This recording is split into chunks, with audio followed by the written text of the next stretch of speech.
ipinagpalit sa isang kasinungalingan.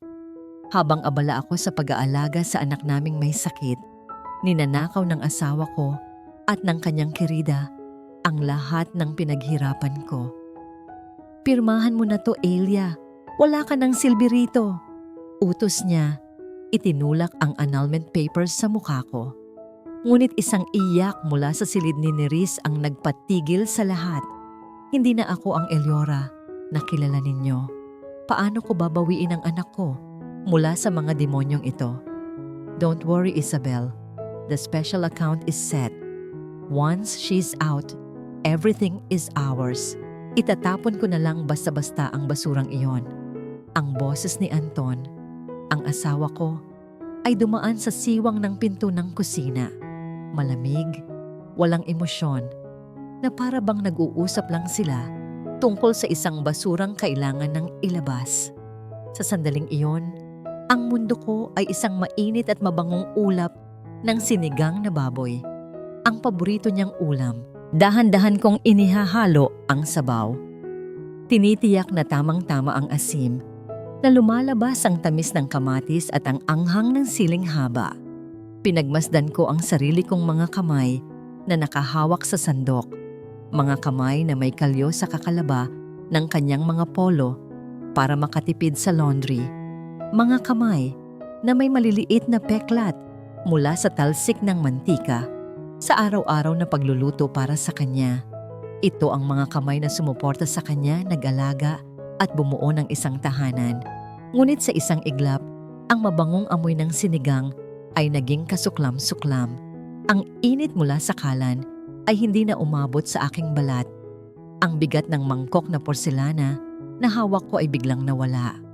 Narinig ko ang matinis na tunog ng pagbasag, hindi sa sahig, kundi sa loob ng dibdib ko. Bumagsak ang porselanang mangkok mula sa nanginginig kong mga kamay. Kumalat sa makintab na sahig na tiles ang sabaw ng sinigang, kasama ang mga piraso ng baboy at gulay na maingat kong inihanda. Ngunit hindi ko ito narinig. Ang tanging umaling-awngaw sa aking pandinig ay ang nakabibinging katahimikan na naiwan ng kanyang mga salita. Ang salitang basura. Ako ang basura. Hindi ko alam kung paano, pero ang mga paa ko ay kusa ng gumalaw. Dinala ako ng mga ito palabas ng kusina, patungo sa sala kung saan siya nakatayo, kakababa lang ng kanyang telepono. Ang mukha niya ay walang bahid ng kahit anong pagkakasala. Nang makita niya ako, ang tanging lumitaw sa kanyang mga mata ay inis. Inis dahil nahuli ko siya. "Sino si Isabel?" Ang tanong ko. Ang boses ko ay basag na bulong. Halos hindi ko na makilala. "Anton, anong special account?" Ngumisi siya. Isang ngisi na puno ng paghamak. "Ano bang pinagsasasabi mo? Naririnig mo na naman ba ang mga bagay-bagay, Elia? You're becoming paranoid again." Inakbayan niya ako, ngunit ang kanyang haplos ay hindi na pamilyar, malamig, puno ng pagkukunwari. "You're tired. Magpahinga ka na." Kasabay ng pagdating ng mga salitang yun ay ang pagbukas ng pinto. Pumasok si Doña Margarita, ang biyenan ko, na may dalang mga paper bag mula sa paborito niyang department store. Agad na dumilim ang kanyang mukha nang makita ang tensyon sa pagitan namin. Hindi siya nagtanong. Agad siyang humusga. "Ano na namang eksena ito, Eliora?" Anya, ang paggamit sa buo kong pangalan ay parang isang sampal. "Bakit mo na naman inaaway ang anak ko? Pagod na nga sa trabaho, ito pa ang daratnan niya." Tinanong ko lang po kung sino si Isabel. Sagot ko. Pilit pinatatatag ang boses. Ang mga mata ni Doña Margarita ay umirap. "Hay nako, kung ano-anong pumapasok sa isip mo, wala kang utang na loob. Kung hindi dahil sa anak ko, saan ka pupulutin? Nagmula ka lang sa kung saang probinsya, binigyan ka niya ng magandang buhay, tapos ganito pa ang isusukli mo." Ang bawat salita niya ay isang patalim na lalong sumugat sa akin. Ngunit ang suporta ng ina ang siyang nagbigay ng lakas ng loob kay Anton. Tinanggal niya ang pagkakaakbay sa akin at humakbang paatras na para bang diring-diri siya. Ang maskara niya ay tuluyan ng bumagsak. Yes, it's true. Sigaw niya. Ang boses niya ay umalingaw-ngaw sa buong kabahayan. Oo, meron akong relasyon kay Isabel. Dahil pagod na ako sa'yo, Elia. Pagod na ako sa pagiging manang mo. Sa amoy kusina mo. Isabel makes me feel alive. Something you haven't done in years. Iyon ang unang sampal. Isang sampal na hindi tumama sa aking pisngi, kundi dumurog sa aking puso. Ang 10 taon ng pagsisilbi, pagmamahal at pag-aaruga. Lahat ay nabura at pinalitan ng salitang manang. Naramdaman kong nanghina ang aking mga tuhod, ngunit isang imahe ang pumigil sa akin mula sa pagbagsak, ang mukha ng aming anak na si Nerissa Marie. Hindi, umiling ako, habang ang mga luha ay nagsimula nang mamuo sa aking mga mata. Hindi ako aari. Hindi ko iiwan ang bahay na ito dahil nandito si Neris. Anak ko siya. Isang nakakainsultong tawa ang kumawala sa bibig ni Anton. Tiningnan niya ako mula ulo hanggang paa na may sukdulan na pagkasuklam. Ito ang ikalawang sampal. Mas malakas. Mas nakamamatay. You think I'll let you take my daughter? Anya, ang bawat salita ay may kamandag. Sa mental state mong yan, look at you. Nanginginig, namumutla, parang mababaliw na. I will prove to the court that you are an unfit mother. Kasabay niyon, may inihagis siya sa ibabaw ng center table. Isang makapal na folder ng mga dokumento. Annulment papers. Pirmahan mo yan. Utos niya. Ang boses ay kasing lamig ng yelo. Or I will make your life a living hell. Hindi na nila ako hinintay na sumagot. Magkasabay na tumalikod si Anton at si Doña Margarita. Iniwan akong nakatayo sa gitna ng sala. Iniwan akong mag-isa kasama ang mga basag na piraso ng porselana sa sahig ng kusina. Ang amoy ng sinigang na unti-unti nang lumalamig at ang paulit-ulit na salita na tumatatak sa aking isipan. Unfit mother. Unfit mother. Unfit mother. Walang idinulot na ginhawa ang pagdating ng umaga. Ang buong magdamag ay isang mahabang bangungot kung saan gising na gising ako, pinakikinggan ang bawat pagtibok ng orasan na parang isang martilyong pumupukpok sa aking dibdib. Ngunit sa paglagos ng unang sinag ng araw sa aking bintana, ang pighati ay dahan-dahang napalitan ng isang malamig na determinasyon. Hindi ako papayag na matapos ang lahat ng ganito. Kailangan ko ng ebidensya. Ang computer ko sa opisina, ang mga files, ang mga email, naroon ang lahat ng katibayan ng aking pinaghirapan at ng kanilang pagnanakaw. Sa suot ko pa ring damit mula kahapon, minaneho ko ang sarili kong sasakyan patungo sa Montellano Logistics Tower. Ang gusaling minsan kong tinawag na pangalawang tahanan. Ngunit sa pagtapat ko pa lang sa glass door, naramdaman ko na agad ang pagbabago. Ang security guard na dati ay bumabati sa akin nang may paggalang ay umiwas ng tingin. Itinapat ko ang aking access card sa sensor. Walang nangyari. Itinapat kong muli. Isang maikli at walang emosyong tunog ang narinig ko mula sa makina, kasabay ng isang pulang ilaw, deactivated. Tinanggal na nila ako sa sistema. At sa sandaling iyon, mula sa likod ng salamin, lumitaw siya. Si Isabel Quintos. Nakasuot siya ng isang pulang-pulang dress na hapit sa kanyang katawan, isang damit na alam kong nagkakahalaga ng 3 buwang sahod ng isang ordinaryong empleyado. Ang kanyang buhok ay perpektong nakaayos.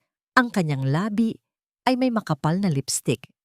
Mukha siyang reyna na naglalakad sa kanyang palasyo. At sa kanyang paglapit sa pinto, ang lahat ay tila huminto. Binuksan ng guard ang pinto para sa kanya. Ngumiti siya sa akin. Isang ngiting matamis, ngunit puno ng lason. Good morning, Ma'am Elia. May kailangan po ba kayo? Ang paggamit niya ng po ay isang purong pang-iinsulto. Nandito ako para kunin ang mga gamit ko. Mariin kong sabi. Pilit na itinatago ang panginginig ng aking mga kamay. Ah, Of course, sabi niya, at itinaas ang kanyang kamay para ayusin ang isang hibla ng buhok. Doon, sa kanyang pulsuhan, kumislap ang isang gintong bracelet na may maliliit na diamante. Iyon ang bracelet na matagal ko nang tinitingnan sa isang alhasan, ang balak kong regalo para sa sarili ko sa darating kong kaarawan. Ang perang pinag-ipunan ko para doon ay nasa bangko, sa account na ngayon ay kontrolado na ni Anton. Actually, hindi mo na kailangang pumasok. Patuloy ni Isabel, ang ngiti ay hindi nawawala sa kanyang mga labi. As the new officer in charge, inutusan ako ni Sir Anton na isecure ang lahat ng assets ng kumpanya, including your office. Officer in charge? Hindi makapaniwalang ulit ko. Isa ka lang sekretarya. Humalakhak siya, isang tawang kalmado, ngunit nag-uumapaw sa pagyayabang. Itinukod niya ang isang kamay sa kanyang baywang at ang isa naman ay marahang hinaplos ang kanyang tiyan. Ang kilos na yon ay isang sinadyang pagpapakita. Hindi ka na reyna rito, Elia. Ako na. At buntis ako. Dinadala ko ang tagapagmana ng mga Monteliano. Hindi ko na napigilan ang sarili ko. Humakbang ako pasulong. Sinungaling! Pagsisisihan ninyo itong lahat. Ngunit bago pa man ako makalapit, 2 security guard na ang humawak sa magkabilang braso ko. Ang kanilang mga kamay ay mahigpit. Walang pakundangan. Sir Anton's orders, sabi ng isa sa kanila. Habang sa pilitan akong hinihila palayo sa pinto, nakita ko ang mga mukha ng mga dati kong katrabaho sa loob ng lobby. Ang iba ay nagulat, ang iba ay umiwas ng tingin, at ang ilan ay halatang nagagalak sa aking pagbagsak. Dinala nila ako palabas sa ilalim ng init ng araw at walang awang binitiwan sa sementadong bangketa. Kasunod noon, isang maintenance staff ang lumabas. Bitbit ang isang lumang cardboard box. Inilapag niya ito sa tabi ko. Sa loob, nakasiksik ang iilang picture frame, ang paborito kong mug, at ang maliit na halamang matagal kong inalagaan sa aking lamesa. Mula sa kinatatayuan ko sa sahig, tumingala ako. Nakita ko si Isabel, nakatayo sa likod ng salamin ng lobby, nakatingin sa akin mula sa itaas. Itinaas niya ang kanyang kamay, hindi para kumaway, kundi para masilayan ko ulit ang bracelet na dapat ay sa akin. At pagkatapos, isang maliit, ngunit puno ng tagumpay ng ngiti, ang sumilay sa kanyang mga labi. Ang sasakyan na minaneho ko palayo sa gusali ay parang isang kulungan. Bawat kanto, bawat pamilyar na kalye ay tila nanunuya sa akin. Ang kahihiyan ay parang isang makapal na kumot na bumabalot sa akin, mainit at nakakasakal. Ngunit sa ilalim ng lahat ng yon, may isang damdamin na mas nangingibabaw, ang takot. Takot para sa aking anak. Minaneho ko ang sasakyan pauwi. Sa bahay na ako mismo ang nagdisenyo kung saan ang bawat sulok ay may alaala. Iyon na lang ang natitira sa akin. Ang mga pader na yon, ang aking huling kanlungan. Ngunit pagdating ko sa aming gate, naramdaman ko na agad ang panlalamig ng aking sikmura. May kakaiba. Pumarada ako sa tapat at bumaba. Ginamit ko ang aking susi sa gate, ngunit hindi ito pumasok sa susian. Sinubukan kong muli, mas mariin, ngunit parang isang solidong bakal ang sumasalubong dito. Pinalitan na nila. Pinalitan na nila ang lahat. Buong lakas kong kinatok ang bakal na gate. Anton, buksan niyo to, Doña Margarita. Maya-maya, bumukas ang pinto ng bahay. Lumabas si Doña Margarita, nakapamaywang, ang muka ay walang mababakas na awa. Ano pa ang ginagawa mo rito, Eliora? Tanong niya, ang boses ay matigas. Hindi ka na welcome dito. Nandito po ang mga gamit ko. Nandito ang buhay ko. Sigaw ko. Ang boses ay nagkalamat na dahil sa pagpipigil ng yak. Itinuro niya ang isang sulok sa tabi ng gate. Doon, nakatambak ang ilang malalaking itim na plastic bag, ang uri na ginagamit para sa basura. Sa loob ng manipis na plastic, Naaninag ko ang kulay ng mga damit ko, ang hugis ng isang libro, ang gilid ng isang picture frame. Ang 10 taon ng aking buhay, isinilid sa mga supot na parang mga kalat. Nasa'yo na ang lahat ng yan, sabi niya. Umalis ka na. Hindi ko pinansin ang mga supot. Ang tanging nasa isip ko ay si Neris. Nasaan si Neris? Parang awa niyo na.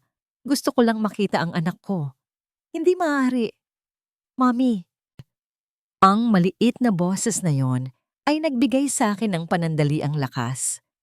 Mula sa likod ni Doña Margarita, tumakbo palabas si Nerise. Ang kanyang mga mata ay namumugto. Ang kanyang maliit na mukha ay puno ng pag-aalala. Sinubukan niyang tumakbo papalapit sa gate. Saglit, umasa ako. Ngunit mula sa dilim ng pintuan, isang kamay ang humablot sa braso ng aking anak. Si Isabel. Hinila niya si Nerise papalayo sa gate, pabalik sa tabi niya. Dito ka lang, baby. Malambing niyang sabi. Ngunit ang tingin niya sa akin ay puno ng tagumpay. Iniunat ni Neris ang kanyang kamay sa pagitan ng mga rehas na bakal ng gate. Ang kanyang palad ay nakabukas. Sinusubukang gawin ang nakasanayang pagmamano. Isang kilos ng paggalang at pagmamahal na itinuro ko sa kanya mula pagkabata. Iniunat ko rin ang aking kamay para salubungin ito. Ngunit bago pa maglapat ang aming mga balat, muling hinila ni Isabel ang kamay ng aking anak. Don't touch her, baby! Bulong ni Isabel. Sapat lang ang lakas para marinig ko. Baka mahawa ka sa kabaliwan niya. At iyon na. Iyon na ang sumira sa lahat ng natitirang pagtitimpi sa akin. Isang malakas na kalabog ang nagpatigil sa lahat. Isinara ni Doña Margarita ang pinto ng bahay ng buong lakas. Isang tunog na nagsasabing, tapos na ang lahat. Ang tanging narinig ko na lamang ay ang humihinang iyak ni Nerise mula sa loob. Isang tunog na parang libu-libong karayom na sabay-sabay tumutusok sa aking puso. Nawalan ako ng lakas. Ang mga tuhod ko ay bumigay. Napaupo ako sa magaspang na semento sa labas ng gate, sa tabi ng mga supot ng basura na naglalaman ng aking buong pagkatao. Niyakap ko ang isa sa mga ito. Ang lamig ng plastik ay gumuguhit sa aking balat. Wala na ang opisina, wala na ang pera, wala na ang bahay, at ngayon, wala na rin ang aking anak. Ang kalye ay tahimik, ang araw ay patuloy sa pag-akyat sa kalangitan. Walang pakialam sa mundong gumuho sa aking paanan. Nakaupo lang ako doon, sa labas ng sarili kong tahanan, isang estranghero na nakatingin sa mga pader na dating nagbigay sa akin ng kanlungan. Ngayon, ang mga pader na yon ang siyang nagkukulong sa pinakamahalaga kong yaman. Pinakinggan ko ang katahimikan, umaasa na muling marinig ang tinig ng aking anak. Ngunit wala na. Tanging ang ugong lamang ng hangin at ang basag na tunog ng sarili kong paghinga ang aking naririnig. Sa sandaling iyon, hindi lang ako basta basura na itinapon. Isa akong inang pinutulan ng kaluluwa. Hindi ko alam kung gaano katagal akong nanatiling nakaupo sa bangketa. Ang oras ay tila tumigil at ang tanging gumagalaw ay ang anino ng aming bahay na dahan-dahang humahaba at nilalamon ang kalsada. Nang sa wakas ay pinilit kong tumayo, ang aking mga binti ay manhid at nangangalay. Iniwan ko ang mga supot ng basura.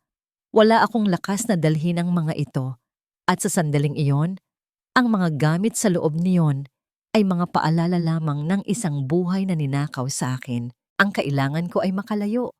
Dinala ako ng aking mga paa sa kung saan. Walang direksyon, walang patutunguhan. Ang sasakyang minamaneho ko kanina ay iniwan ko na sa isang eskinita. Isa na lamang iyong malaking metal na sagabal. Isang alaala ng karangyaan na hindi ko na kayang panindigan. Kailangan ko ng pera, kahit kaunti. Ibinenta ko ito sa unang buy and sell shop na nakita ko sa halagang napakababa. Sapat lang para may maibulsa ako sa mga susunod na araw. Naglakad ako hanggang sa ang suot kong sapatos na may takong ay nagsimula nang sumugat sa aking mga paa. Ang ingay ng mga bumubusinang dayip at sigaw ng mga tindera Sa kahabaan ng rekto ay isang malaking dagundong na hindi ko maintindihan. Ang init ng araw ay tumatagos sa aking balat at ang uhaw ay nanunuyo sa aking lalamunan. Bawat mukha na nakakasalubong ko ay walang pakialam, abala sa kani-kanilang buhay. Ako ay isang multo sa gitna ng syudad, hindi nakikita, walang halaga. Nang hindi ko na kaya, napaupo ako sa isang maliit na bangko malapit sa isang karinderya. Ang amoy ng nilulutong buto ay nagpaalala sa akin na wala pa akong kain mula kahapon. Bigla, ang lahat ng lakas sa aking katawan ay nawala. Ang aking paningin ay nanlabo at naramdaman ko ang pagkahilo. Ija, ayos ka lang? Isang boses, magaspang ngunit puno ng pag-aalala, ang pumukaw sa akin. Pagtingala ko, nakita ko ang isang may edad ng babae. Ang kanyang mukha ay kulubot na dahil sa araw, ngunit ang kanyang mga mata ay puno ng kabaitan. Siya ang nagbabantay ng karinderya. Hindi ako nakasagot. Tumango lang ako. Kahit ang totoo ay babagsak na ako. Mukha kang pagod at gutom na. Anya. Pumasok siya sa loob at pagbalik ay may dala ng isang baso ng tubig at isang maliit na mangkok ng mainit na lugaw. Heto, uminom ka muna. Kumain ka. Tinanggap ko ang tubig at ininom ito nang walang hinto. Bawat lagok ay parang biyaya. Tiningnan ko ang lugaw. Isang simpleng pagkain na dati ay hindi ko papansinin, ngunit ngayon ay parang isang handaan. Salamat po, sabi ko. Ang boses ay paos. Magkano po ito? Umiling siya at ngumiti. Huwag mo nang alalahanin yan. Ako si Nena. Elia po, sagot ko. Nakita ni Aling Nena ang aking kalagayan, ang gusot kong damit, ang mga mata kong namumugto, ang aking pagod na anyo. Hindi na siya nagtanong ng marami. Sa halip sinabi niya, halika, may maliit akong kwarto sa likod, doon ka muna magpahinga. Dinala niya ako sa isang masikip na eskinita patungo sa likod ng karinderya. Ang kwarto ay maliit, sapat lang para sa isang papag na may manipis na banig at isang maliit na aparador. Ang amoy sa loob ay pinaghalong luma na kahoy at mantika, ngunit sa sandaling iyon, ito ang pinakaligtas na lugar sa buong mundo. Doon, sa unang pagkakataon, sa loob ng 24 na oras, hinayaan kong bumagsak ang aking mga luha. Kinagabihan, bilang kapalit sa kanyang kabaitan, tinulungan ko si Aling Nena na maghugas ng mga pinagkainan. Habang ang aking mga kamay ay nakababad sa madulas at mainit na tubig, tinitingnan ko ang mga ito. Ang mga kamay na dati pumipirma ng mga tseke na nagkakahalaga ng milyon, ngayon ay nagkukuskos ng mga platong may mantika. Ngunit walang pagsisisi. Ang mayroon lang ay isang bagong sibol na determinasyon para kay Neris. Nang matapos ang lahat at ako'y nakahiga na sa banig, kinuha ko ang aking telepono. Tiningnan ko ang litrato ni Neris, ang kanyang matamis na ngiti. Iyon ang tanging nagpapalakas sa akin. Bigla, umilaw ang screen. Isang mensahe. Mula sa numerong hindi ko kilala, ngunit alam ko kung kanino galing. Ang aking Tia Maribel, ang dati kong kasamahan sa accounting na tiyahin ko sa malayong probinsya. Ang mensahe ay maikli, ngunit sapat na para pabilisin ang tibok ng puso ko. May access pa ako sa lumang server. Mag-ingat ka. Ang mensahe ni Tia Maribel ay parang isang kandila sa gitna ng isang madilim na silid. Maliit, ngunit sapat na para bigyan ako ng liwanag. Hindi ako nagsayang ng oras. Kinabukasan, pagkatapos tumulong kay Aling Nena sa paghahanda sa karinderya, humingi ako ng paumanhin at sinabing may kailangan akong asikasuhin. Gamit ang kaunting pera mula sa pinagbentahan ng kotse, nagtungo ako sa isang internet cafe sa isang sulok ng Quiapo, isang lugar kung saan walang makakakilala sa akin. Mula sa isang maruming cubicle na amoy sigarilyo, tinawagan ko si Tia Maribel gamit ang isang bagong SIM card. Si Tia Maribel ay pinsan ng aking ina. Isang tahimik ngunit matalas ang isip na babae na naging junior bookkeeper ko sa Montellano Logistics. Siya ang isa sa mga unang empleyado at ang kanyang katapatan ay nasa kumpanya, hindi sa mga Montellano. Elia, apo, Diyos ko, nasaan ka? Boses niya sa kabilang linya, puno ng pag-aalala. Tia, ayos lang po ako. Pagsisinungaling ko. Kailangan ko po ng tulong niyo. Ang lumang server. Anong laman yon? Ipinaliwanag niya. Bago i-upgrade ang buong sistema ng kumpanya 2 taon na ang nakalipas. Lahat ng file ay nakaimbak sa isang off-site server. Nakalimutan na ito ng karamihan, ngunit si Tia Maribel, sa kanyang pagiging metikuloso, ay hindi kailanman binitiwan ang access dito. Naroon ang mga financial record, mga email, mga kontrata mula sa mga nakaraang taon. Isang digital na minahan ng ginto. Nagkasundo kaming magkita kinabukasan sa isang maliit na simbahan sa Santa Cruz. Dala niya ang isang lumang laptop at isang hard drive. Sa loob ng ilang oras, sa isang bangko sa likod ng simbahan, habang ang amoy ng kandila at insenso ay pumapalibot sa amin, sinimulan naming halongkatin ang nakaraan. Ang mga numero ay hindi nagsisinungaling. Nakita namin ang mga unang palatandaan. Mga maliliit na transaksyon patungo sa mga kumpanyang hindi pamilyar. Mga expense report ni Anton na sobrang laki. Mga bonus para kay Isabel na hindi dumaan sa tamang proseso. Ito ang mga sinulid. Ngunit kailangan namin ng mas matibay na ebidensya. May isa pa tayong kailangan, sabi ko kay Tia Maribel.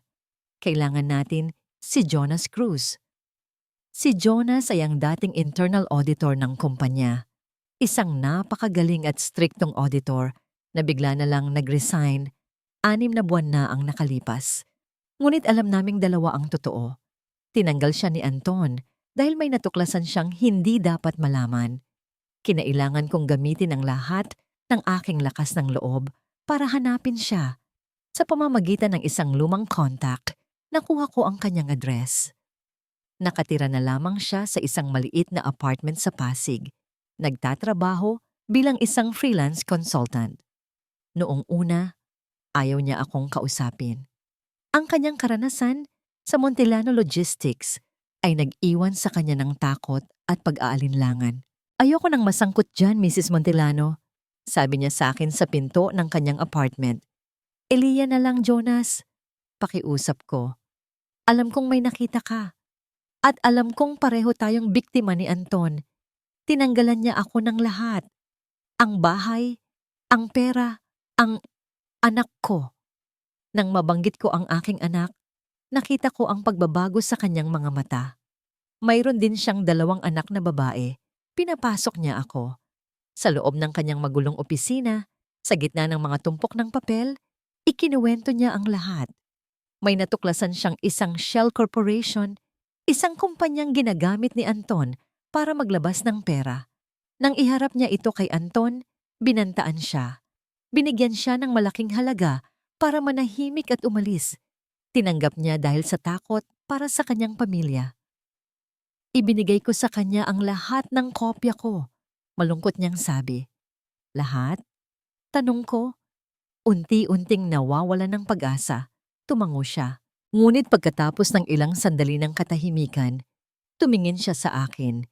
Isang kakaibang kislap ang lumitaw sa kanyang mga mata. Pero, hindi ko sinabi sa kanya ang tungkol sa encrypted file na itinago ko sa personal cloud storage ko. Anya, hindi ko ito mabuksan dahil kailangan ng 2 security key. Nasa akin ang isa. Ang isa, nasa sistema ng kumpanya. Ngunit hindi lang iyon. May mas malaki pa silang tinatago. Elia, isang bagay na napakadilim na kahit ako ay natakot na hukayin pa. Ang impormasyon mula kay Jonas ay isang malaking pambihira, isang susi na maaaring magbukas ng lahat, ngunit kasabay nito ay isang babala. Isang bagay na napakadilim. Habang patuloy naming sinusuri ni Tia Maribel ang mga lumang file, at habang sinusubukan ni Jonas na alalahanin ang bawat detalye tungkol sa encryption, Isang katotohanan ang naging malinaw sa akin. Hindi ko ito kayang gawin mag-isa. Ang ebidensyang nakalap namin ay tungkol sa pera, ngunit ang laban ko ay para sa aking anak. Kailangan ko ng isang tao na nauunawaan ng batas. May isang pangalan na paulit-ulit na pumapasok sa aking isipan. Isang pangalan mula sa nakaraan na matagal ko nang ibinaon sa limot. Attorney Rafael Ibarra. Rafe. Kaklase ko siya sa kolehiyo, sa kursong accountancy. Magkaibigan kami noon. Siya ang laging nangunguna sa klase. Matalino, palaging may opinyon, at may matinding paniniwala sa kung ano ang tama. Pagkatapos naming graduate, nagkahiwalay kami ng landas. Kumuha siya ng abogasya habang ako naman ay pumasok sa Montellano Logistics. Ang huling balita ko sa kanya, isa na siyang financial litigation lawyer.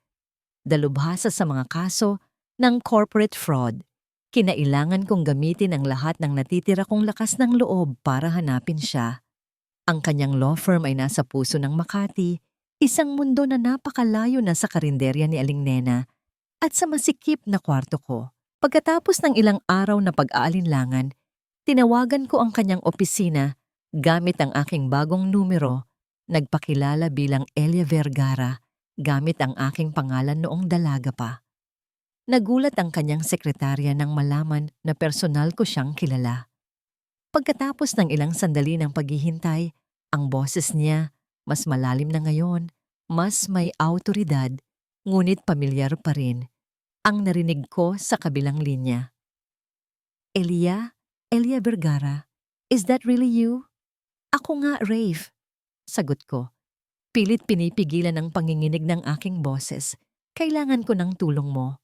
Nagkita kami sa isang maliit at tahimik na coffee shop, malayo sa mga lugar na madalas puntahan ng mga taga-Montellano. Pagpasok ko, agad ko siyang nakita sa isang sulok. Ang kanyang buhok ay mas maikli na at may suot na siyang salamin, ngunit ang kanyang mga mata ay ganoon pa rin. Matalas, mapanuri. Nang makita niya ako, ang ngiti sa kanyang labi ay unti-unting napalitan ng pagkabigla.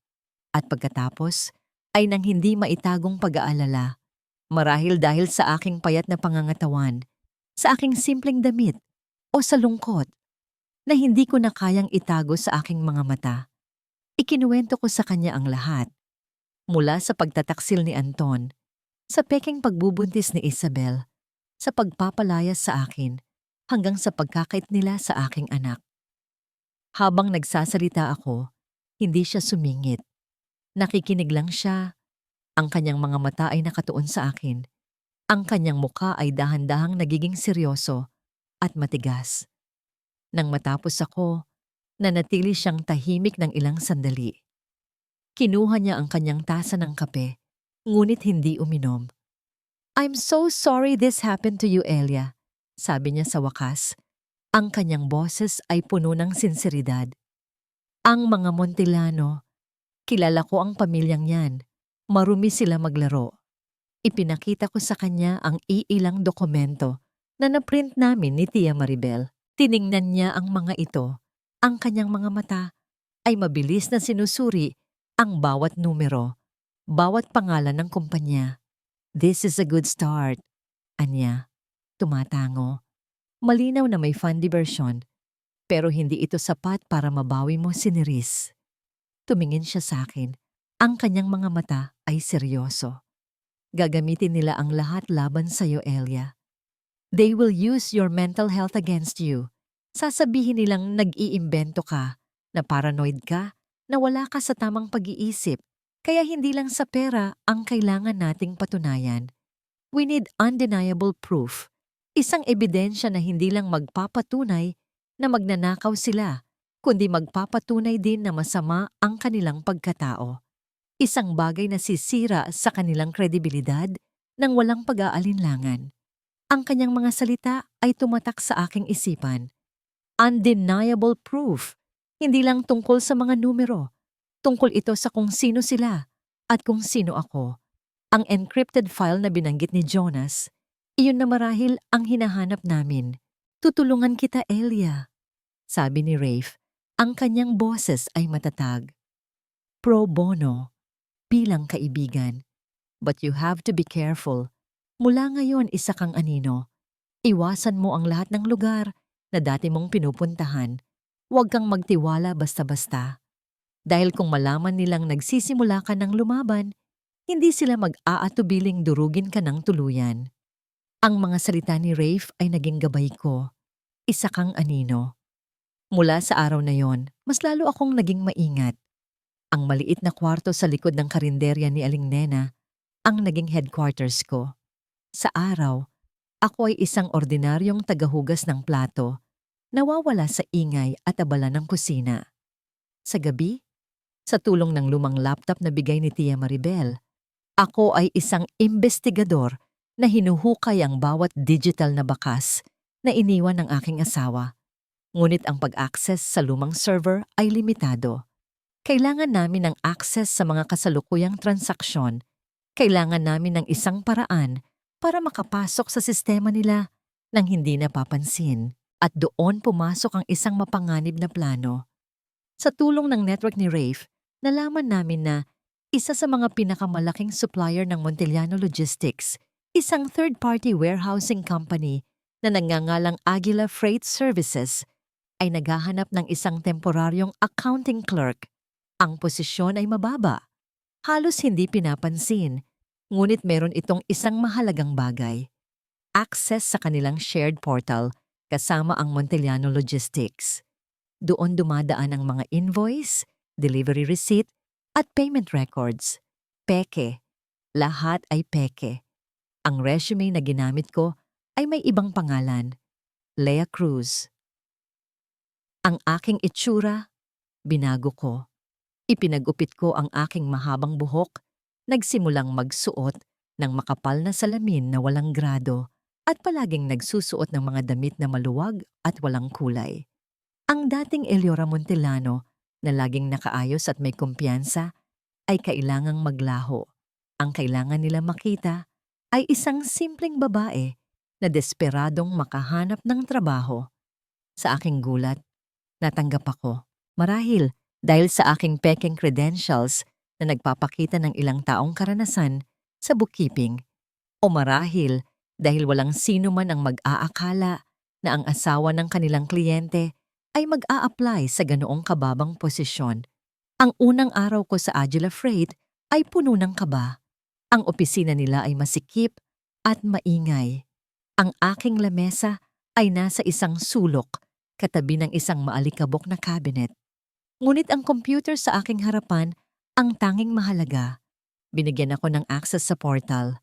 At sa unang pagkakataon, sa loob ng maraming linggo, nakita kong muli ang pamilyar na logo ng Montellano Logistics sa screen. Ang aking gawain ay simple. Itugma ang mga invoice sa mga delivery receipt. Ngunit sa pagitan ng mga simpleng gawaing iyon, sinimulan kong gawin ang aking tunay na misyon. Gabi-gabi, kapag halos wala ng tao sa opisina, palihim kong kinokopya ang mga file sa isang encrypted USB drive na bigay ni Rafe. Mga invoice na may dobling presyo, mga delivery na walang katugmang resibo, mga kumpanya na hindi ko kailanman narinig ngunit tumatanggap ng milyon-milyong bayad. Ang bawat file na nakokopya ko ay parang isang piraso ng isang malaking puzzle. Unti-unti, nabubuo ang larawan ng kanilang pandaraya sa aking isipan. Si Anton ay gumagamit ng mga supplier na ito para mag-inflate ng mga gastos at ang sobrang pera ay napupunta sa mga shell corporation na natuklasan ni Jonas. Isang Biyernes ng gabi, habang abala ako sa pag-download ng isang malaking batch ng mga file, narinig ko ang pagbukas ng pinto ng opisina. Mabilis kong itinago ang USB drive at ibinalik ang screen sa trabaho ko. Pumasok si Mr. De Guzman, ang aking supervisor, isang matandang lalaki na kilala kong tapat kay Anton. "Lea, ginagabi ka na yata?" tanong niya. Ang kanyang mga mata ay nagtatanong. "Tinatapos ko lang po itong reconciliation, sir," sagot ko. Pilit pinapakalma ang aking puso na kumakabog ng malakas. Naglakad siya papalapit sa aking lamesa. Ang bawat hakbang niya ay parang isang dagundong. Tumingin siya sa aking screen, pagkatapos ay sa akin. Ang kanyang mga mata ay sumuri sa aking mukha, sa aking salamin, sa aking buhok. Sa isang nakakatakot na sandali, nakita ko ang isang kislap ng pagkilala sa kanyang mga mata. Para akong nanigas sa aking upuan. Ito na ba? Ito na ba ang katapusan? Bigla, tumunog ang telepono sa kanyang lamesa. Nagambala siya. Habang sinasagot niya ang tawag, dahan-dahan at halos hindi humihinga, isinuksok ko ang aking kamay sa ilalim ng lamesa at itinulak ang emergency shutdown button ng computer. Sa isang iglap, namatay ang lahat. Nang lumingon siyang muli sa akin, ang nakita na lang niya ay isang blankong screen. Brownout yata, sabi ko. Pilit pinipigilan ang panginginig ng aking boses. Tumingin siya sa paligid. Ang ibang mga ilaw ay bukas. Kumunot ang kanyang noo, ngunit pagkatapos ay nagkibit balikat na lamang. Sige na, umuwi ka na. Ipagpatuloy mo na lang yan sa Lunes. Tumango ako, mabilis na inayos ang aking mga gamit at naglakad palabas ng opisina. Ramdam ko ang kanyang mga mata na nakatitig sa aking likuran. Nang makalabas ako sa gusali at maramdaman ang malamig na hangin ng gabi, doon ko lang napansin na hawak ko pala nang napakahigpit ang USB drive sa aking palad. Ang mga gilid nito ay bumaon na sa aking balat. Ang insidente sa opisina ay nag-iwan sa akin ng panginginig na tumagal hanggang kinabukasan. Ang panganib ay mas totoo na ngayon, mas malapit. Ngunit kasabay ng takot ay ang pag-aalab ng aking determinasyon. Ang bawat ebidensyang nakukuha ko ay hindi na lamang para sa kaso, kundi para sa bawat kasinungalingan at sakit na ipinaramdam nila sa akin. Ngunit may isang sakit na hindi kayang pawiin ng kahit anong dokumento, ang pangungulila sa aking anak. Halos 2 buwan na mula noong huli ko siyang nakita. 2 buwan ng mga gabing umiiyak ako habang tinitingnan ang kanyang mga litrato. Nagsusulat ako ng mga liham para sa kanya linggo-linggo. Mga liham na alam kong hindi kailanman makakarating. Ngunit ito ang tanging paraan para maramdaman kong konektado pa rin kami. Isinilid ko ang mga ito sa isang kahon sa ilalim ng aking papag. Isang koleksyon ng pagmamahal na hindi maiparating. Isang hapon ng Sabado, hindi ko na natiis. Ang pangungulila ay parang isang laso na dahan-dahang kumakalat sa aking buong katawan. Kailangan ko siyang makita kahit sa malayo lang. Alam ko ang schedule niya. Tuwing Sabado ng hapon, dinadala siya ng kanyang yaya sa isang parke malapit sa kanilang subdivision. Nagsuot ako ng malaking sombrero at salaming pang-araw at nagtungo roon. Umupo ako sa isang bangko sa di kalayuan sa likod ng isang malaking puno ng akasya kung saan kitang-kita ko ang palaruan. At pagkatapos ng halos kalahating oras na paghihintay na parang habambuhay, nakita ko siya. Si Nerisse, ang aking munting anghel. Tumatakbo siya papunta sa swing. Ang kanyang buhok ay sumasayaw sa hangin. Napakabilis ng kanyang paglaki. Ang puso ko ay sabay na napuno ng saya at pighati. Ngunit ang saya ay agad na naglaho. Sumunod sa kanya ay hindi ang kanyang yaya, kundi 2 taong kinamumuhian ko ng buong puso, si Isabel at si Doña Margarita. Nakaupo sila sa isang picnic blanket na nakalatag sa damuhan, tila mga reyna na nagmamasid sa kanilang kaharian. Naglalabas sila ng pagkain mula sa isang mamahaling basket, at ang inilabas nila ay ang nagpatigil sa paghinga ko. Isang malaking bag ng chicharon, isang bote ng soft drinks, at isang kahon ng matamis na cake. Si Nerisse ay may hika. Mula pagkabata, maingat kong pinipili ang kanyang pagkain. Bawal sa kanya ang masyadong mamantika, ang matatamis, at ang anumang inumin na may caffeine. Alam na alam ito ni Anton. Alam na alam ito ng buong pamilya Montellano. Mula sa aking kinauupuan, kitang-kita ko ang pananabik sa mukha ni Nerice. Isang bata na pinagkakaitan ng mga bagay na gusto niya para sa kanyang ikabubuti. Ngunit si Isabel, na may pekeng ngiti, ay inabutan siya ng isang malaking piraso ng chicharon. Kinuha ito ni Nerice at kinain ng may galak. Sumunod ang isang baso ng soft drinks.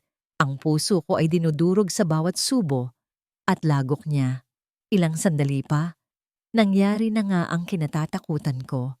Nagsimulang umubo si Nerice. Noong una ay mahina lang, ngunit pagkatapos ay naging sunod-sunod at malakas. Hinawakan niya ang kanyang dibdib, ang kanyang maliliit na balikat ay nagsimulang magtaas-baba. Nahihirapan siyang huminga. Tumayo ako. Handa nang tumakbo. Handa nang isigaw ang pangalan niya.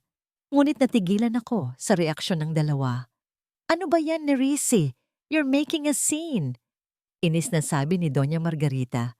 Lumingon-lingon sa paligid na tila nahihiya. "Tumigil ka nga sa pag-ubo mo. You're ruining our day." Sabi naman ni Isabel, ang kanyang boses ay walang bahid ng pag-aalala. Kinuha niya ang kanyang telepono at nagsimulang mag-selfie. Iniwan ang aking anak na nag-iisa sa kanyang paghihirap. Wala silang pakialam. Para sa kanila, ang sakit ng aking anak ay isang abala lamang. Ang pag-atake ng hika niya ay isang panggulo sa kanilang perpektong hapon. Ang dugo sa aking mga ugat ay tila nagyelo at kumulo ng sabay. Hindi na ito tungkol sa pera, hindi na ito tungkol sa bahay. Ito ay tungkol sa buhay ng aking anak. Ang aking anak na nasa kamay ng mga halimaw na walang puso. Hindi ko na napigilan ang sarili ko. Nagsimula akong maglakad papalapit, nanginginig sa galit. Ngunit bago pa ako makarating, isang yaya, marahil ang tunay niyang yaya, ang nagmamadaling lumapit kay Nerice, may dalang inhaler. Tinulungan niya ang aking anak na gamitin ito. Dahan-dahan, unti-unting kumalma ang pag-ubo ni Nerice, ngunit ang takot ay bakas pa rin sa kanyang mukha. Napahinto ako sa likod ng puno. Kung lalapit ako, gagawa lang ako ng eksena. Mas lalo lang nilang gagamitin yon laban sa akin. Baka tuluyan na nila akong hindi palapitin kay Nerice. Kaya't nanatili ako roon, isang anino sa dilim, pinapanood ang aking anak na muntik nang mapahamak dahil sa kapabayaan ng mga taong dapat sana'y nag-aalaga sa kanya. Kinuha ni Isabel ang kamay ni Nerice at hinitak ito patayo. "Let's go! Nakakainis ka. Uuwi na tayo." Sila ay umalis na parang walang nangyari. Iniwan ng yaya na nag-aayos ng kanilang mga kalat. Naiwan akong nakatayo roon. Ang aking mga kamao ay nakakuyom ng napakahigpit. Ang mga luhang dumaloy sa aking pisngi ay hindi na luha ng pighati. Iyon ay luha ng matinding galit. Ang araw na yon sa parke ang nagbago ng lahat. Kung dati ay lumalaban ako para sa hustisya, ngayon, lumalaban ako para sa kaligtasan. Kailangan kong mabawi ang aking anak bago pa nila siya tuluyang mapahamak. Hindi na ito isang laban sa korte. Isa na itong digmaan. Ang galit ay isang uri ng panggatong. Sa mga araw na sumunod sa insidente sa parke, ang nag-aalab na apoy sa aking dibdib ang siyang nagbigay sa akin ng lakas para magpatuloy. Hindi na ako umiiyak sa gabi. Sa halip, ang bawat oras ay ginugugol ko sa pagtatrabaho. Ang paghahanap ng ebidensya ay hindi na lamang isang misyon. Ito na ang aking obsesyon. Bawat numero na hindi magtugma, bawat pekeng invoice na aking natatagpuan ay parang isang maliit na tagumpay na nagpapatibay sa aking determinasyon. Kailangan kong maging mas mabilis, mas matalino. Isang gabi, habang nakaupo ako sa aking maliit na kwarto, ang tanging liwanag ay mula sa screen ng laptop. Naramdaman ko ang pagod. Tiningnan ko ang pader na puno ng mga sticky note, mga diagram na nagpapakita ng koneksyon, mga pekeng kumpanya ni Anton. Napakakomplikado. Parang isang malaking sapot ng gagamba at ako ay nasa gitna. Sinusubukang hanapin ang pinakamahinang hibla. Sa gitna ng aking malalim na pag-iisip, Biglang umalingaw-ngaw sa katahimikan ng kwarto ang tunog ng aking telepono. Isang unregistered number. Ngunit alam ko na kung sino ito. Si Jonas. Mabilis kong sinagot. Jonas? Elia? Ang boses niya sa kabilang linya ay iba. Nanginginig. May halong kaba at hindi makapaniwalang tono. May nakuha ako. Ano yun? Tungkol ba sa encrypted file? Tanong ko. Agad na umupo ng tuwid. Hindi pa. Iba ito. Mas personal. Huminga siya ng malalim. Naalala mo yung sinabi ko na may contact ako sa isang clinic sa Alabang? Isang maliit na private clinic na malapit sa opisina ninyo? Oo. Ang puso ko ay nagsimulang kumabog ng mabilis. Madalas daw doon si Isabel para sa kanyang prenatal checkups. Ang contact ko, binigyan niya ako ng kopya. Hindi opisyal, isang litrato lang ng kanyang medical chart. Narinig ko ang kaluskos ng papel sa kabilang linya na para bang binabasa niya ito. Ang bawat segundong lumilipas ay parang isang oras. Jonas, ano ang nakita mo? Pilit kong pinapakalma ang aking sarili. Narinig ko siyang napalunok. Ang kanyang boses ay naging isang halos hindi marinig na bulong, puno ng pagkabigla. Elia, walang baby. Napahinto ang mundo ko. Ang ingay mula sa labas, ang ugong ng electric fan sa aking tabi. Lahat ay naglaho. Ano? Walang laman ang matris niya. Regular ang kanyang buwanang dalaw, base sa records. Ang lahat ng check-up niya ay para lang sa vitamins at minor consultations. She was never pregnant. Huminto siya sandali, na tila hinahayaan akong namnamin ang bawat salita, bawat pantig ng katotohanan iyon. It was all fake. Ang telepono ay nanatili sa aking tainga, ngunit hindi ko na naririnig ang sinasabi ni Jonas. Ang kanyang mga huling salita ay umuulit-ulit sa aking isipan na parang isang sirang plaka. It was all fake. It was all fake. It was all fake. Ang tagapagmana, ang dahilan kung bakit kailangan akong alisin, ang pundasyon ng kanilang buong plano. Ang pinakamasakit na dagok na ipinaramdam nila sa akin bilang isang babae at isang ina. Lahat ay isang malaking kasinungalingan. Isang malamig na pakiramdam ang gumapang sa aking buong katawan. Hindi ito ang init ng galit na naramdaman ko sa parke. Ito ay isang bagay na mas kalmado, mas tiyak, at mas nakamamatay. Sila ay nagtayo ng isang kastilyo gamit ang isang kasinungalingan. At ngayon, hawak ko na sa aking mga kamay ang pambobomba na sisira dito ng pira-piraso. Ang kasinungalingan ay parang isang haligi ng asin. Sa unang patak ng katotohanan, nagsisimula na itong gumuho.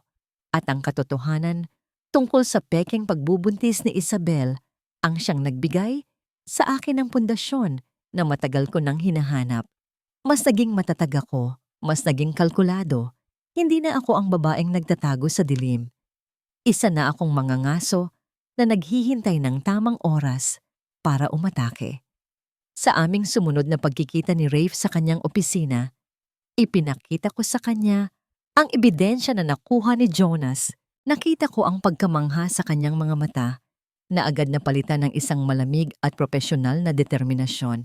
This is it, Elia, sabi niya. This is the character assassination we need. Ito ang pako sa kanilang kabaong. Sa unang pagkakataon sa loob ng maraming buwan, nakaramdam ako ng pag-asa. Ngunit habang pinag-aaralan namin ang aming susunod na hakbang, napansin ko ang pag-aatubili sa kanyang mukha. May isa pa siyang folder sa kanyang lamesa. Isang folder na kanina pa niya tinititigan. May problema ba, Rafe? Tanong ko. Huminga siya ng malalim. Elia, may isa pa tayong problema.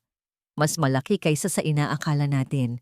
Si Anton, he's in deep financial trouble. May mga utang siya sa kasino, may mga negosyong nalugi na hindi niya sinasabi. At para pagtakpan ng mga ito, Gumawa siya ng isang desperadong hakbang. Tiningnan ko siya. Pera lang yan, Rafe. Papel lang na pwedeng palitan. Hindi ito basta-bastang pera, Elia. Dahan-dahan niyang itinulak ang folder sa ibabaw ng lamesa patungo sa akin. Binuksan ko ito.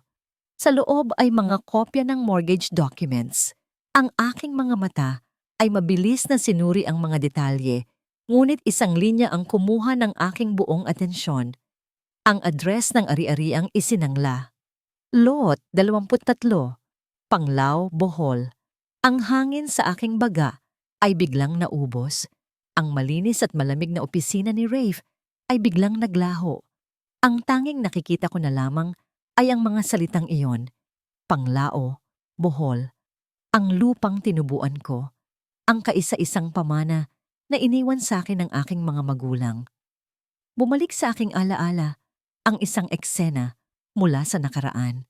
Nakaupo ako sa tabi ng aking ama sa kanyang higaan. Hawak ang kanyang payat at nanghihinang kamay. Sa labas ng bintana, naririnig ko ang alon mula sa dagat. Naamoy ko ang alat ng hangin. Tumingin siya sa akin. Ang kanyang mga mata ay pagod na, ngunit puno pa rin ng pagmamahal. Ito ang ating alaala, anak. Bulong niya. Ang kanyang boses ay halos hindi na marinig. Ang bawat puno rito, ang bawat butil ng buhangin, ay saksi sa pinaghirapan ng mga ninuno natin. Ipinagkakatiwala ko ito sa iyo. Huwag mo itong bibitawan. Ipinagkatiwala ko ito sa kanya. Nang ikasal kami, ipinagkatiwala ko ang pangangasiwa ng lupang yon kay Anton bilang simbolo ng aking lubos na tiwala. At ngayon, isinangla niya ito para pagtakpan ang kanyang mga bisyo at kabiguan. Ang pagtataksil na ito ay mas masakit pa kaysa sa kanyang pangangaliwa. Ang pag-aagaw niya sa aking anak ay sumugat sa aking puso, ngunit ang paglapastangan niya sa alaala ng aking mga magulang ay dumurog sa aking kaluluwa. Ang huling piraso ng aking pagkatao na hindi konektado sa mga Montellano, ang aking pinagmulan, ang aking sariling pamana. Sinubukan din niyang nakawin. Naramdaman kong may tumulong likido sa ibabaw ng dokumento. Isang luha. Ngunit nang punasan ko ito, ang aking mukha ay tuyo. Ang aking mga mata ay hindi na umiyak. Tumingin ako kay Rafe at ang nakita niya sa aking mukha ay isang bagay na hindi pa niya nakita kailanman. Isang katahimikan na nakakakilabot. Isang katahimikan na mas maingay pa kaysa sa kahit anong sigaw. Kinuha ko ang aking telepono mula sa aking bag. Ang aking mga daliri ay hindi nanginginig. Kalmado. Tiyak. Hinanap ko ang numero niya, ang numerong matagal ko nang blinok, at pinindot ang call button. Pagkatapos ng 3 ring sumagot siya. Sino to? Iritableng tanong niya. Hindi ako nagpakilala. Hindi na kailangan. Ang lupa sa Bohol, sabi ko. Ang bawat salita ay mabigat at puno ng kahulugan. Ang pekeng baby. Ang mga ninakaw mo sa kumpanya. Narinig ko ang bigla niyang paghinga sa kabilang linya. Katahimikan. Alam ko na ang lahat, Anton. Patuloy ko, ang boses ko ay kasing lamig at kasing tulis ng yelo. Hindi na ito tungkol sa pera. Hindi na ito tungkol sa bahay. This is about justice. Huminto ako. Hinayaan siyang maramdaman ang bigat ng aking mga salita. See you in court. Sisirain kita. Bago pa man siya makasagot, ibinaba ko na ang tawag. Tumingin ako kay Rafe. Ang apoy ng isang digmaang hindi na maaring iurong ay nag-aalab sa aking mga mata. Tapos na ang pagtatago. Tapos na ang pagiging anino. Ang bagyo ay paparating na. Ang courtroom ay malamig at tahimik. Ang amoy ng lumang kahoy at makakapal na libro ay nangingibabaw sa hangin. Mula sa aking kinauupuan, sa tabi ni Rafe, tiningnan ko ang kabilang panig. Naroon sila, ang pamilya Montellano, buo at nagpapakita ng isang imahe ng kapangyarihan. Si Doña Margarita ay nakasuot ng mamahaling terno. Ang kanyang ulo ay taas noo na parang isang reyna. Si Anton ay nasa kanyang pinakamakisig na business suit. Ang kanyang mukha ay kalmado at mayabang. At si Isabel, nakaupo sa tabi niya, nakasuot ng maluwag na bestida. Ang isang kamay ay palaging nakahawak sa kanyang tiyan. Isang umbok na halatang pinalaki ng unan sa ilalim. Isang tahimik na pagganap para sa lahat. Mukha silang hindi magagapi. Ngunit sa ilalim ng kanilang mamahaling kasuotan, alam kong naroon ang takot. Hindi takot ang nararamdaman ko, kundi isang uri ng malamig na kapayapaan. Ang lahat ng luha, lahat ng pagod, lahat ng gabi ng pangungulila. Lahat ay nagtipon-tipon at naging isang matigas na bakal sa loob ng aking dibdib. Handa na ako. Nagsimula ang paglilitis. Ang abogado ng mga Montellano, isang makisig at matalas magsalitang lalaki, ang unang tumayo. Ipininta niya ako bilang isang asawang wala sa katinuan, isang babaeng desperada, puno ng selos at may sakit sa pag-iisip. Your Honor, anya, ang boses ay puno ng pekeng awa. Ang aking kliyente, si Mr. Anton Montellano, ay biktima rito. Biktima ng isang hysterical na asawa na hindi matanggap ang pagtatapos ng kanilang pagsasama. Ang lahat ng akusasyon tungkol sa pera, ang lahat ng kwento tungkol sa pandaraya, ay mga bunga lamang ng kanyang galit at malikot na imahinasyon. Ingay, wala itong bigat. Ang kanyang mga salita ay parang hangin lamang na dumadaan. Tumingin ako kay Rafe. Tumango siya sa akin. Isang simpleng kilos na nagsasabing, oras mo na. Nang tawagin ang pangalan ko, tumayo ako. Naglakad ako patungo sa witness stand. Ang bawat hakbang ay tiyak at walang pag-aalinlangan. Naramdaman ko ang mga mata ng lahat na nakatutok sa akin. Ngunit ang tanging mga mata na hinanap ko ay ang mga mata ni Anton. Nakita ko roon ang pagtataka. Hindi ito ang Eleora na inaasahan niya. Hindi ito ang babaeng umiiyak at nagmamakaawa. Mrs. Montellano, simula ni Rafe, maaari mo bang sabihin sa korteng ito kung bakit ka naririto ngayon? Huminga ako ng malalim.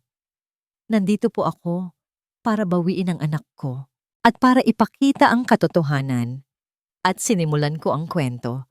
Ngunit hindi ito ang kwento ng isang pusong sinugatan. Ito ang kwento ng mga numero. Sa tulong ng mga visual aid na inihanda ni Rafe, ipinakita ko ang lahat.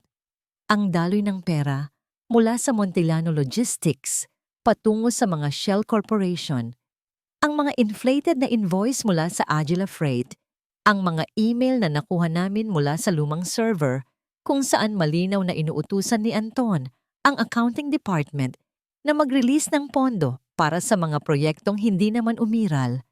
Simple lang ang paliwanag ko. Ngunit bawat salita ay may bigat.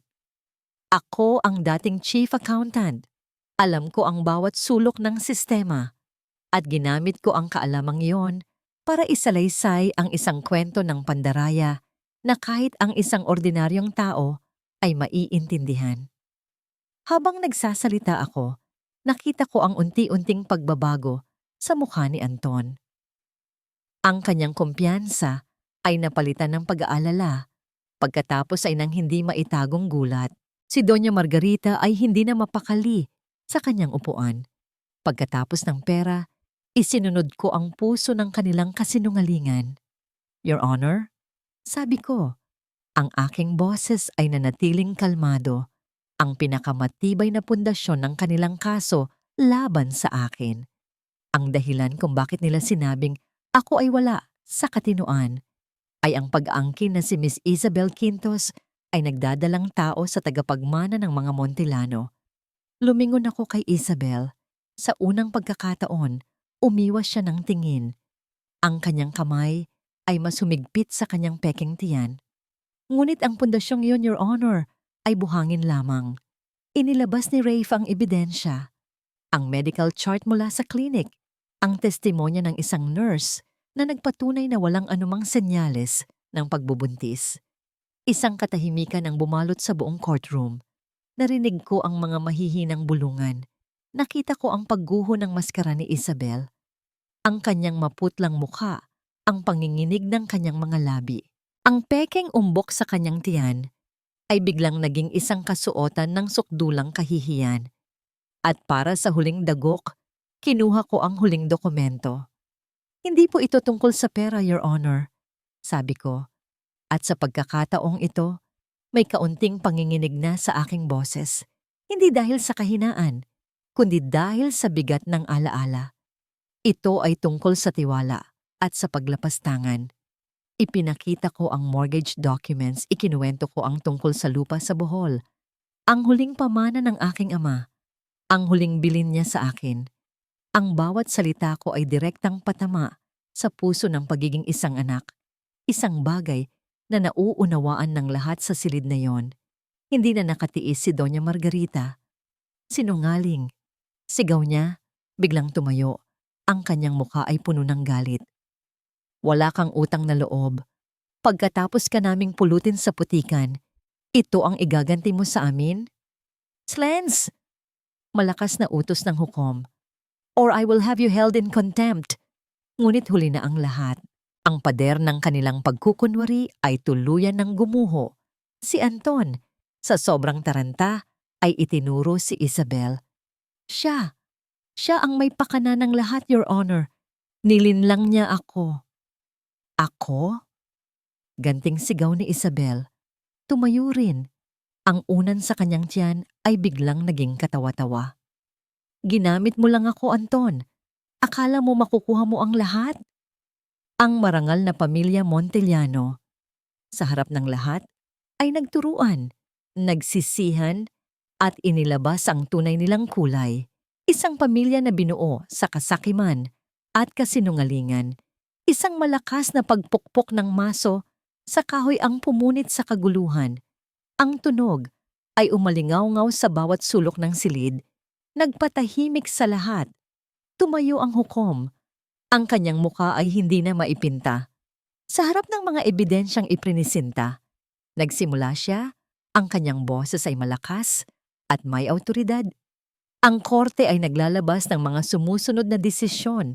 Una, ang pansamantalang kustodiya ng batang si Nerisse Montellano ay ipinagkakaloob ng buo sa kanyang ina, si Ginang Eleora Vergara, epektibo agad-agad.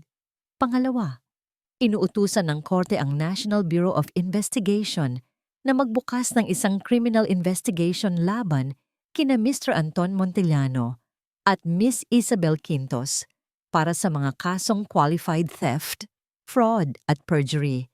Pangatlo, lahat ng ari-arian ng pamilya Montellano ay pansamantalang i-freeze habang isinasagawa ang investigasyon.